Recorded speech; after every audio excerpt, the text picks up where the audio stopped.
Hey there, Christian Studio here, and this week on Good News, it is a mashup of some of my favorite conversations with people in the community right now, starting with Brenda Cicerello at the Washington County nutrition team, and then Kristen Trivett with the Isaiah 117 house, and a conversation with Jennifer Schoondyke and Kari's Heart Foundation, and then finally with Austin Holloway, a 12-year-old boy who volunteers his time at the Washington County Animal Shelter. Now, these conversations are so full of good news that is going on in our community right now. Hey there, thank you so much for joining us on this week's Good News. We are sitting down with Brenda Cicerello, who is a part of the amazing group of people for the Washington County, Washington County Nutrition Team? Okay, that is overall the nutrition for the Washington County schools. And she has some really good news to share with you today. It is kind of crazy to think about, because I know, a lot of us don't know how big of a need it is. But which, my wife Kelly, and where she works for DCS, and she said it's crazy how many kids, because of having to go virtual, that the school was their meals. Right. That was their meals, and now they're struggling more, and the kids aren't eating, and a lot of people don't even think about that. They don't think, you can eat lunch at school, but you can eat at home too. But for a lot of kids, they don't get that. So being able to provide that and busing food out, and even daycares, that's amazing what you all are doing. So that's good news. That's all what we're about here. Now I would love to know. Now we're going to link to everything in the description of this video. So if you're listening right now and not watching this, make sure you head over to our YouTube channel. It's just WCQR on YouTube, and we'll put the links, phone numbers, emails, any information on locations. We can put the addresses and everything so that you can know where to find this right now, to find out what schools they're doing, the times, and everything. So just WCQR on YouTube, and click on this video with Brenda Cicerello, and you'll find all that. But for those listening right now, do you have any of the information you could share as far as like an email or a website? Yes, it's on the Washington County page, homepage. Okay. They can go to that Washington County homepage. Okay. So just like Washington County schools? Washington County Department of Education homepage. Okay. And they can find the listings of that. Also, we're on Facebook. Washington County Department of Education Nutrition is also on Facebook and Twitter. Okay. That they can find that information. Perfect. Okay. And even listing our menu. Okay. So our menu is posted on there, and because some kids like some food, better than others, yeah. And so it lets you know, especially the days that your children, would enjoy that food. Yeah, pizza day. Yes, absolutely. Probably every kid's favorite, right? Brunch at lunch. Definitely awesome. Now we've talked about the needs for the kids and the families. I would love to hear, this is one I mentioned earlier, but I would love to hear what it's done for you and for everyone involved in this, because you're serving. I mean, you're able to literally provide potentially the only meals that the kids might be eating. There's nothing better than to feed children. Mm-hmm. And when this all started, we didn't miss a beat. Yeah. We were ready, literally the next day to start feeding kids in a way we've never done before. Yeah. And we just hit the ground and started doing it, and tried to get the word out the best possible. Still, like you said, people don't know, exactly what we're doing. Yeah. But it's just fun. Yeah. It's just fun to do what we do. Yeah. It's working with a team that top notch, best people that I've ever worked with. To do it, and we all are in it for the same reason as for the kids. Yeah. It's just wonderful to be able to do that, especially right now, when they need it the most. Definitely. That's awesome. Now another question too that some people might be listening, because we have people listening from all over the place. This is specific. This is Washington County. Mm-hmm. Do you have to live in Washington County? No. Okay. No. So if they're in Sullivan County, Carter County, or Johnson County even, Yes. and they're listening right now, they can drive over to Washington County schools and pick up the meal still? Yes, absolutely. Okay. That's Absolutely. awesome. We don't ask questions. We do want to, for our integrity, it is for children, as much as but it is to a program that feeds children only. So that's the only requirement.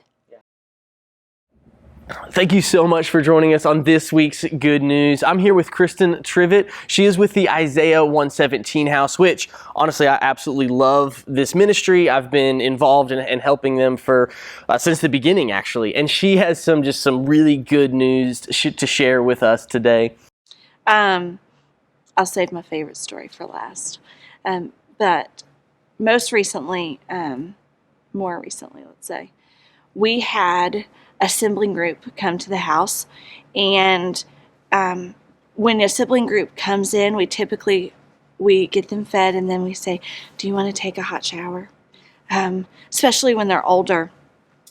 This one little boy said, he said, this is the nicest shower I've ever seen. It's just a standard shower, and it's the nicest shower. And he said, could I take a bath? Yes. I said, do you want bubbles? And he was like, yes. And this is the best day ever. This day that when he came in, his shoulders were down and he was scared.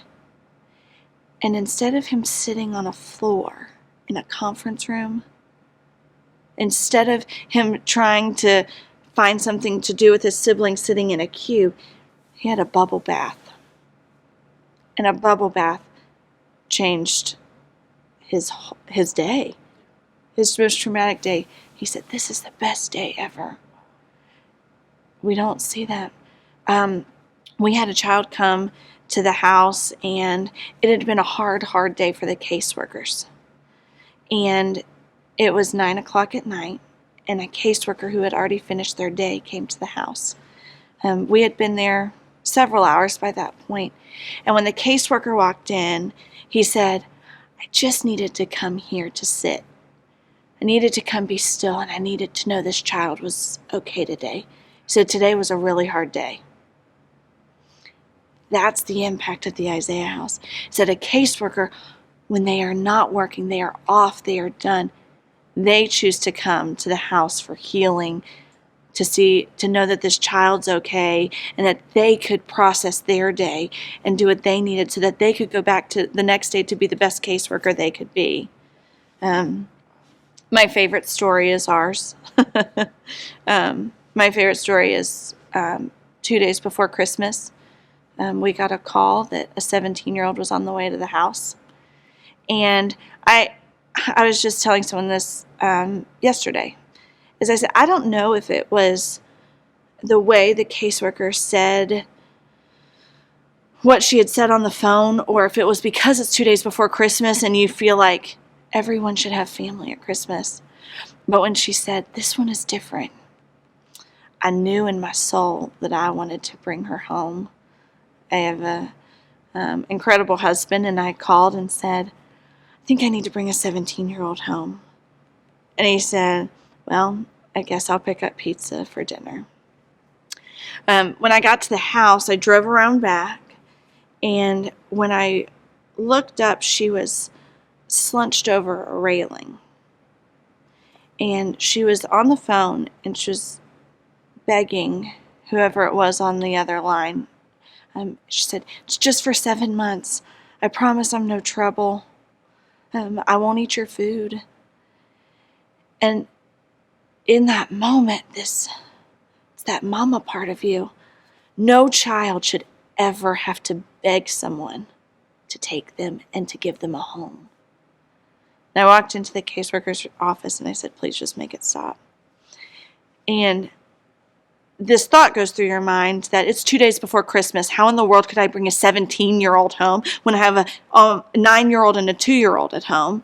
How can you do that? And it's possible because the Isaiah 117 house.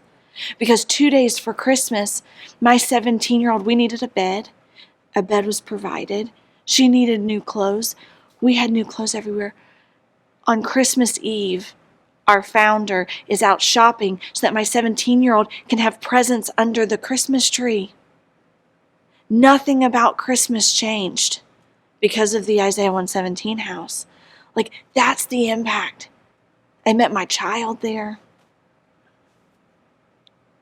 It is changing the way foster care begins. And it's changing the stories. It's not just our story that looks like that. It's everybody's story that gets to experience what it looks like coming into foster care. One day I have dreams of being able to hear stories of these children who grow up and they remember that day. Like, what are they going to be able to say? What is this day? Because they're not going to remember our names. They're not going to remember.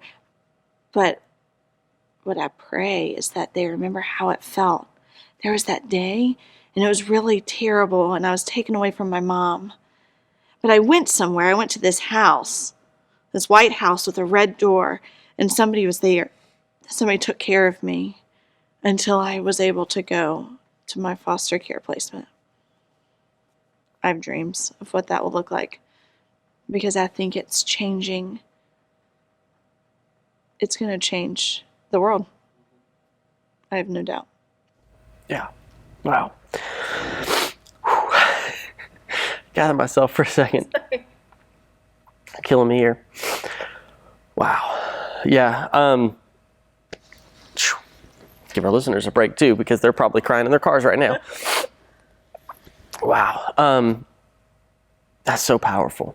To be able to experience it firsthand and see, because we've always known of, foster cares. I mean, before the Isaiah house, honestly, I knew, that there was foster parents and kids were removed because of issues.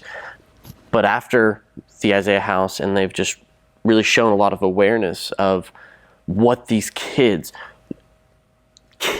children, some of them are, like you said, 17. Some of them are, 5 months old, 1 month old, 6 years old. And trying to imagine the difficulty that they go through, trying to imagine what it would feel like for you to be taken from your parents. I mean, as a parent myself, and I know you are as well, I could not imagine my child going through that. And it's to know that other kids are, it hurts. It hurts a lot. They don't deserve it. No, they don't. They've done nothing wrong. And I know that's a big thing that you guys say is these kids have done nothing wrong. And they need to know that they've done nothing wrong, because they might think they have. The questions that they could be running through their heads, like, what did I do for my... Well, it's so interesting. Yeah, because how could you not feel like this is your fault? Because you're the one being taken out of this. Mom gets to stay. You're having to leave your home. You're having to leave because that is your home. We know that it's not the safest at that point. We know that it's not the best place for you to be. But they don't care. They don't know that. That's their home. That's their mama. But that's then our joy, is that we get to say, you've done nothing wrong. And we are sorry. We are so sorry that this day had to happen. We adopted our son through foster care almost 2.5 years ago. We got the call that he was going to be coming home with us. My son is almost 10, and he is able to tell you about his worst day. I didn't have the Isaiah 117 house. So when you ask my son about his worst day, he will say, that's the day my mama came to get me.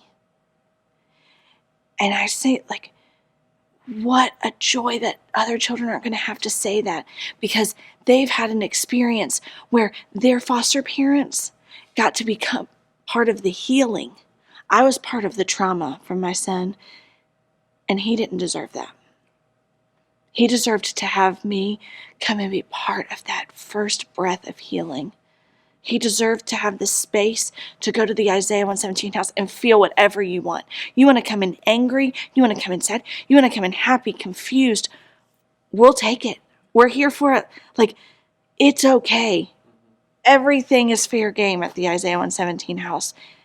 And what I wish that my son would have had that he would have had that space. And, we just pray that God continues that healing for every one of these children so that they can find peace. Thank you so much for joining us on this week's Good News. We're here with Jennifer Schoondyke, founder of Kari's Heart Foundation, and she's going to share just some amazing news that she has for us today. Well, I could tell you stories all day long. So I'll tell you a current one. We have a family that we're currently helping, and their child has a really rare disease that brings her a lot of pain, and answers have been tricky. And, it's COVID time. Finances are tight for everyone, and it's affected her family as well.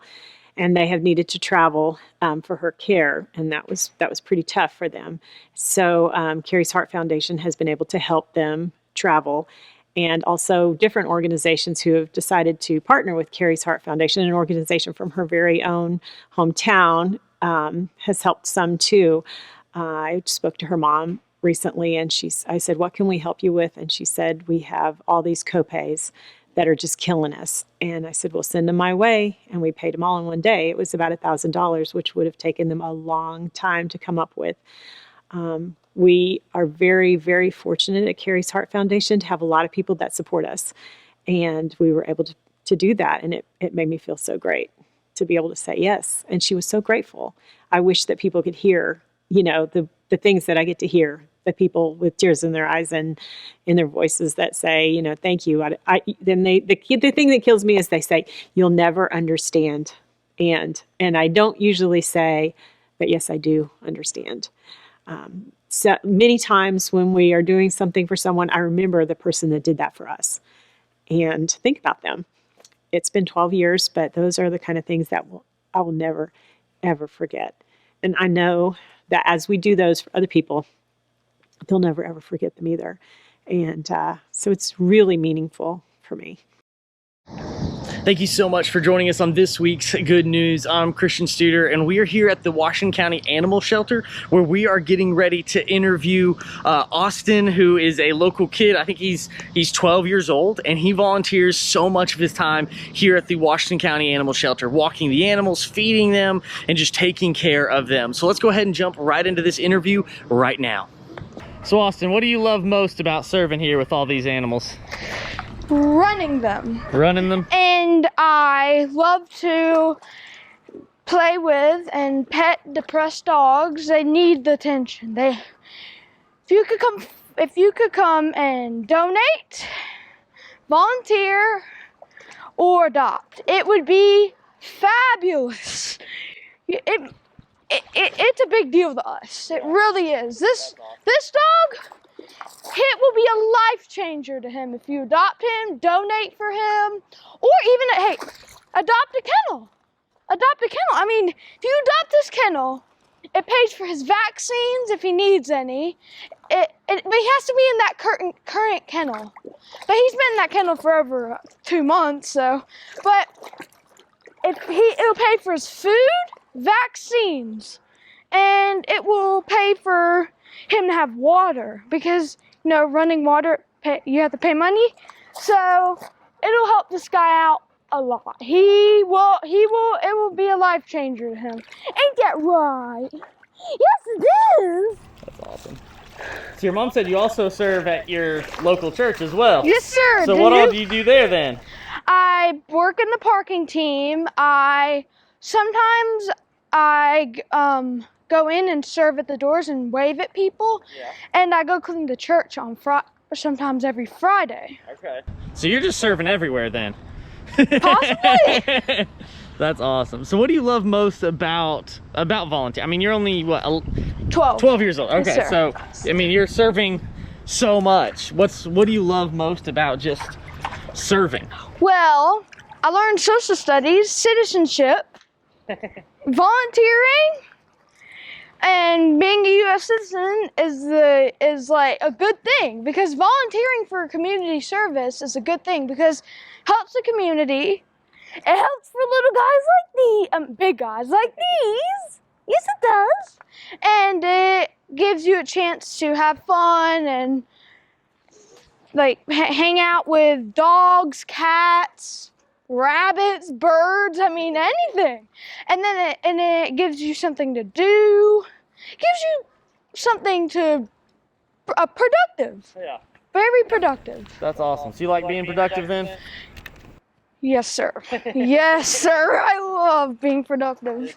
Awesome. That's so cool that you're willing to serve, not just here so much, because you're here what every single day, right? Almost every day. That's crazy. So, and then you also serve at your church a couple times a week. That's amazing. That's so, I mean, if half the kids did what you do, I think our community would be a lot different. Top notch. Yeah, top notch. That's correct. You heard it from Austin first. Top notch community here, the Tri-Cities, if the kids just served more.